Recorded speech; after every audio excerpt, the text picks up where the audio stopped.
നല്ല അലുവ കഷ്ണം പോലെ കിടക്കണ കിടപ്പ് കണ്ട ഇത് എന്താ മീനെന്ന് അറിയോ? നല്ല അടിപൊളി അറക്കാണ് കേട്ടോ. അപ്പോൾ അതൊരു സിമ്പിളായിട്ടുള്ളൊരു മീൻ കറി വെക്കാം.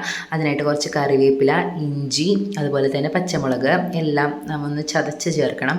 പിന്നെ മല്ലിപ്പൊടി, മുളക് പൊടി, മഞ്ഞൾപ്പൊടി, ആവശ്യത്തിനുള്ള ഉപ്പ്, ഇതൊക്കെ നമ്മുടെ ആവശ്യാനുസരണം. പിന്നെ ഒരു 3 ചുവട കുളപ്പുളിയും, പിന്നെ നല്ല പച്ച വെളിച്ചെണ്ണയും എല്ലാം കൂടി നല്ല പോലെ ഒന്ന് തിരുമ്പി ഒരു 10-15 മിനിറ്റ് റെസ്റ്റ് ചെയ്യാൻ വെച്ചതിന് ശേഷം നല്ല തേങ്ങാപ്പാൽ ഒഴിച്ച് വിറകടുപ്പിൽ ഒരു 20 മിനിറ്റ് മീഡിയം ഫ്ലെയിമിൽ തിളച്ച് കുറുകി നെയ്യ് തിരിഞ്ഞ് വന്ന നല്ല അടിപൊളി ഒരു കറിയാണ്.